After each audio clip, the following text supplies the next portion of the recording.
أهلا وسهلا بكم في قناتي هنور آرت. النهاردة هنكمل الجزء الثالث والأخير من عمل الشنطة. دلوقتي وصلت لخطوة البطانة، ببدأ أقص البطانة زيادة كده حوالين الشنطة أو حوالين البلاستيك، وبسيب مسافة حوالي من سنتي ونص ل2 سنتي بعيد عن البلاستيك.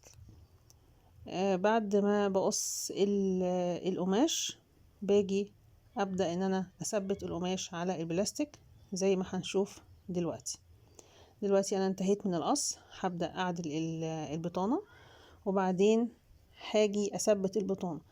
هستعمل هنا الدبابيس الخرايط، دبابيس بتاعت الجغرافيا، لقيتها يعني قوية في التثبيت، بس خلي بالي ان هي مش هتلمس الجلد، يعني انا هنا بعيدة خالص عن الجلد، ما تلمسهوش، هتلمس بس البطانة. هحتاج ان انا اثبت جنب واحد بس من الشنطة وجنبين اللي هما الكبار، وهبدأ اخيط من اول هنا. لما اجي اخيط هتني طرف القماش، وبعدين بجيب ابرة وخيط ملابس وابدأ اخيط. علشان اتني القماش لازم اقص الجوانب بحرص وبحذر، ما اقصش ازيد من اللازم. لو قصيت ازيد من اللازم البطانه هتبوظ واحتاج اقص واحده من اول وجديد. فهنا بتني اطراف القماش وبعدين ببدا اخيط كل جزء.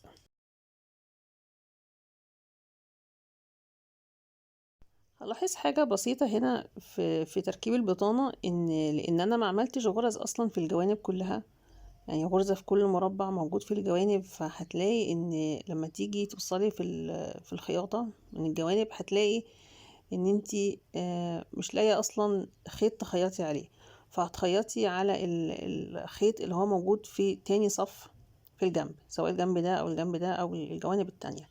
يعني شايفه هنا دلوقتي انا بتني، هتبدأ بقى ايه تظهر الفراغات دي من هنا. طبعا بوسع مسافة وبقص زيادة علشان اعرف اتني الخيط. اللي بتكلم فيه هو فكرة ان هنا مفيش خيط اخيط عليه البطانة في اول صف، فبخيط على تاني صف ويكون عندي فراغ. الفراغ ده هيساعدني بعد كده في الربط. يعني ما تقلقيش ان هنا جيت اخيط مش لاقيه خيط اصلا اخيط عليه والبطانة داخلة لجوه، لا، ما هو كل ده هيتقفل كويس بالخيط ومش هيبان ان في ان البطانة داخلة لجوه ولا حاجة، لا، كل دوت هيختفي بعد ربط الجوانب. يعني شايفة هنا في فراغ ازاي؟ الفراغ ده انا محتاجه له علشان اعرف اربط الشنطة بعد ما اخلص البطانة. بكمل الخياطة لغاية الاخر بنفس الطريقة. لما فكيت البطانة لقيت ان انا يعني طولت شوية البطانة، فبقص على قد ما انا محتاجة ان انا اتني علشان ما يكونش فيه زيادة في القماش، وارجع اكمل تاني اطراف القماش وبعدين بكمل خياطة. ميزة تثبيت البطانة هي ان البطانة هتتظبط ومش هتتحرك وانا بشتغل. يعني انتي لو ما ثبتيش البطانة من الاول هتلاقي البطانة بتتمشى، وهتلاقي ان كل جنب راح في حتة من البطانة والاجزاء مش مظبوطة خالص. فالطريقة ديت بتكون اسهل وافضل في التثبيت. وبكمل الخياطة لغاية لما بنتهي من كل اجزاء الشنطة.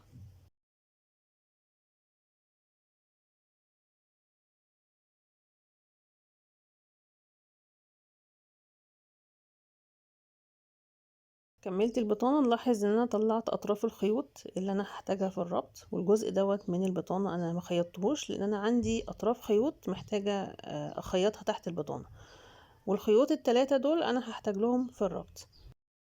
خطوة الربط هتبدأ من جوه من الزاوية، ونلاحظ هنا ان الخيوط الطويلة كلها قد بعضها.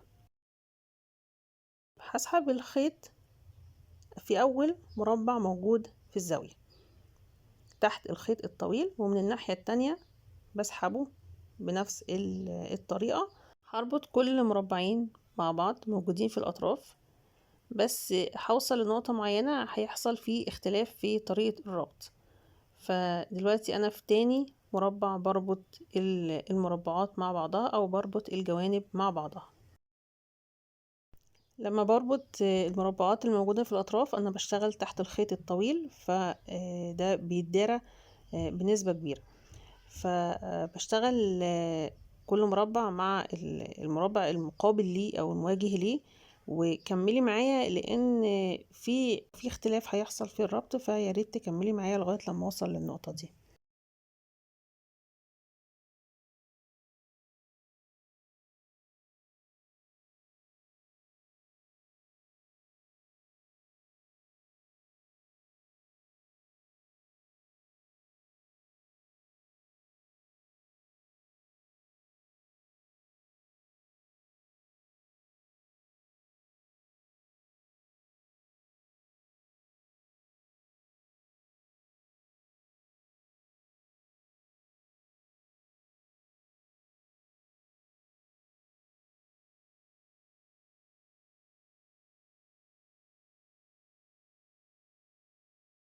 من اول هنا هدخل الابرة في تاني مربع، شايفين من عند المربع ده، وبعدين بعد ما اسحب الابرة هخليها تعدي من فوق الخيط، فوق الخيط الطويل هسحب الخيط، شايفين؟ يبقى انا عندي هنا سحبت الخيط منين وانا بربط؟ سحبته من تاني مربع موجود في الطرف، وببرم الخيط وبعدله.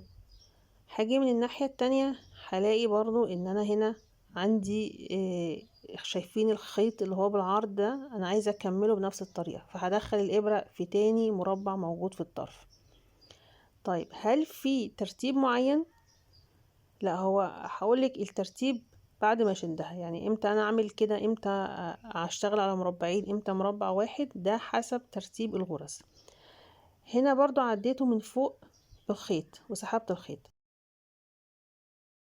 يبقى عملت غرزة بالعرض كتكملة للغرز الموجودة بالعرض في الناحيتين.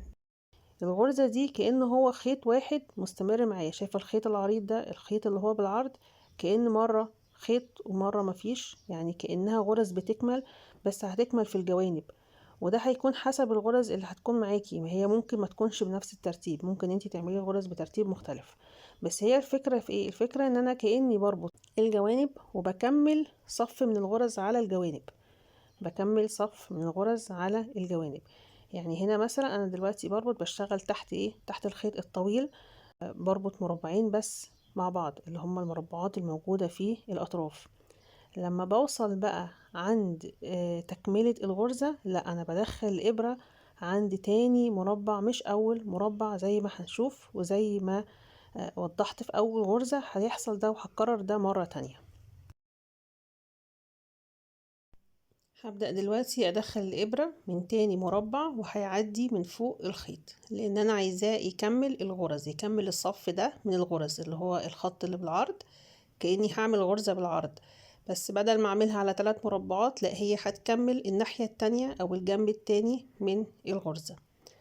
يبقى الغرز في الجوانب هتبدو او هيبان شكلها ان هي معمولة على 5 مربعات بالطول و3 بالعرض، بس في الواقع ان هو مش هيكون 5، لان هي اصلا هتكون خيط طويل مسحوب مرة واحدة تحت الخيوط زي ما وضحت قبل كده، وهيبان ان هو غرزة مكتملة في الجوانب بتاخد نفس الصف. يعني انا هنا دلوقتي كأني بكمل صف من الغرز في الجوانب، واخد نفس شكل باقي الغرز. وزي ما قلت ان انت هتلاقي ان الترتيب ده هيختلف، يعني انت ممكن تشتغلي بترتيب مختلف، وفي نفس الشنطة نفسها هتلاقي الترتيب مختلف في كل جنب من الجوانب. اذا وانا بربط انا عينيا على صفوف الغرز اللي من الناحيتين، انا بعمل صف تالت او بعمل صف موجود في الجنب بيكمل صفوف الغرز، بحيث ان هو يديني الشكل ده واكمل بيه لغاية النهاية. لما الخيط بيخلص بجيب خيط جديد وبخيطهم مع بعض بإبرة وخيط، إبرة وخيط بتوع الملابس، بخيطهم مع بعض بنفس اللون. وانا يعني محبتش اعمل دوت وانا بعمل الغرز، محبتش اخيط كل طرف خيط مع التاني، ممكن تكون الغرز مش متناسقة او شدة الخيط نفسها هتكون مش مظبوطة، فانا بس عملت خياطة اطراف الخيوط لما اشتغلت في الجوانب بس.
بعد ما خيطت طرفين الخيط مع بعضهم هبدأ وارجع تاني اشتغل في ربط الجوانب مع بعضها واعمل الغرز تحت الخيط الطويل واربط الجوانب مع بعضها بنفس الترتيب.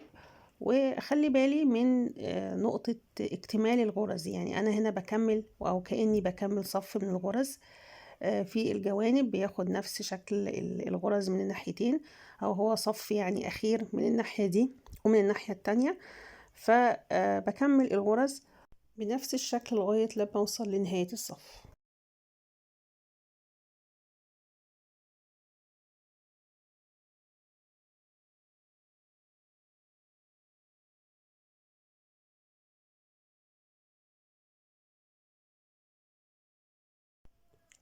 وصلت لغاية هنا لقيت ان انا محتاجة اكمل الصف بنفس الشكل من الناحية دي، فسحبت الخيط من تاني مربع موجود في الاطراف وبرمت الخيط وباجي من الناحية التانية بشوف ترتيب الغرز عامل ازاي. فلو لقيت ان انا محتاجة اكمل الصف فبكمله بنفس الطريقة، بعدي الابرة من تاني مربع وبسحب الخيط. ومن هنا برضو نفس الفكرة، غرز مكتملة لغاية الجوانب مفيش اي اختلاف، ده الفرق في الجوانب. هنا نسيت اعدي الخيط من مربعين اتنين ونسيت اعديه من فوق الخيط، فده هصلحه مرة تانية. بس نلاحظ ان هنا المسافات زي بعضها بين الغرز الموجودة في اطراف البلاستيك، والجوانب كلهم ماشيين بنفس الترتيب وبنفس النمط اللي احنا بدأنا بيه. يبقى انا اخلي بالي من الفروق دي. هنا بصي دخل الخيط تحت الغرز اللي هي كانت فوق الجانش، دخل تحتيها في تاني مربع علشان اكمل الصف.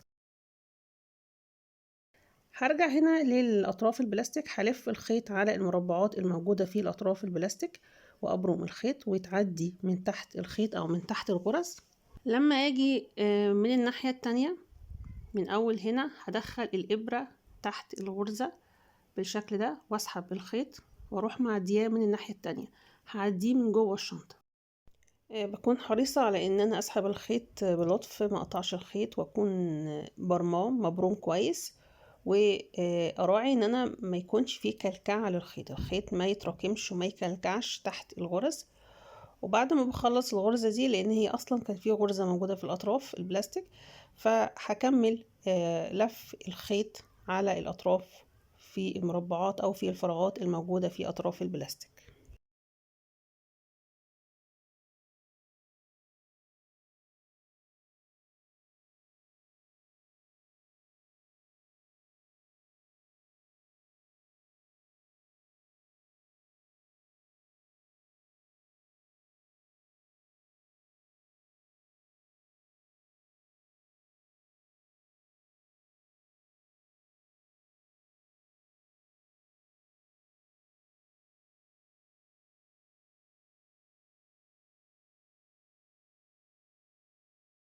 برجع اكمل لصف الغرز الموجود في الاطراف، واخلي بالي من الغرزة او من المربع الموجود في الزاوية، بكون حريصة ان انا ما اقطعش البلاستيك، وبكمل تغطية البلاستيك بالكامل بالغرز في الاطراف كلها.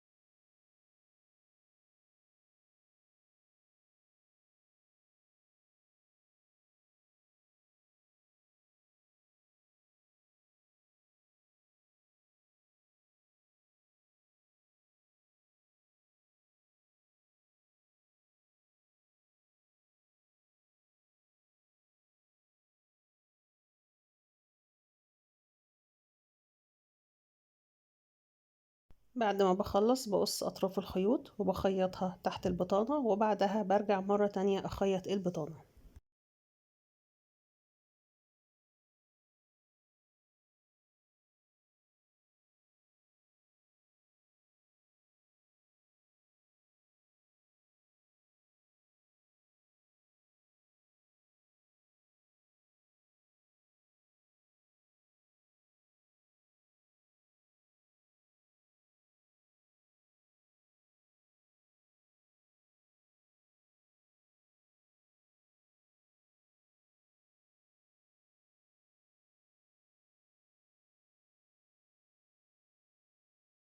لو في اي غرزة مش مظبوطة والخيط مش مشدود كويس بإبرة التنظيف هرجع اظبط الخيوط مرة تانية، ودي حاجة ممكن تصلحيها في الاخر. دلوقتي انا بحدد مكان نص الشنطة بالظبط علشان اركب الجزء الاول من القفل المعدني، ولازم يكون في النص علشان الشنطة تقفل كويس، وبركبه.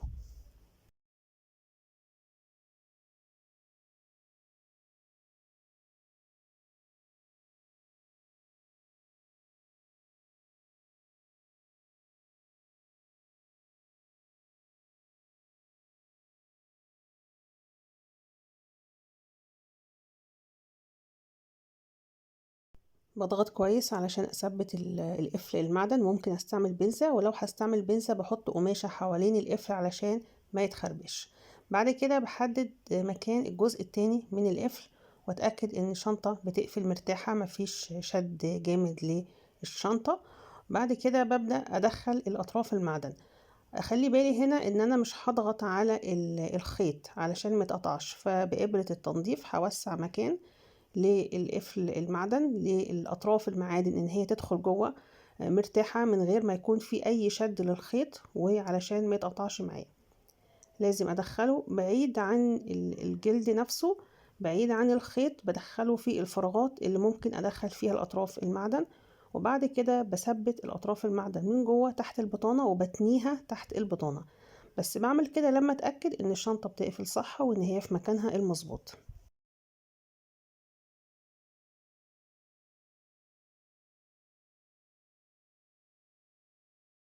كده قفلة الشنطة مظبوطة ومفيش أي خلل أو مفيش أي انعواج، فبرجع هنا دلوقتي بإيدي بثبت الأطراف المعدن بتنيها تحت البطانة، وممكن برضو أستعمل البنزة علشان أأكد عليها. كده أنا خلصت الشنطة. هرجع بقى دلوقتي آخر حاجة وآخر خطوة بالنسبة لي هي تركيب السلسلة المعدن، وده هيكون شكلها في النهاية. بكده انتهت شنطة النهاردة. اتمنى تكون عجبتكم، واتمنى انكم تنفذوا الموديل دوت، ولو عرفتوا تنفذوه او تعملوا اي موديل تاني موجود عندي على القناة ابعتولي الصور على انستجرام. بكون سعيدة جدا لما بلاقي حد بينفذ موديل او بيعمل الغرزة اتشرحت هنا. ولو عندكم اي سؤال او استفسار اكتبوه في التعليقات، وما تنسوش تعملوا لايك واشتراك في القناة وتفعلوا الجرس علشان يوصل لكم كل جديد، وتابعوني في فيديو جديد وفكرة جديدة إن شاء الله.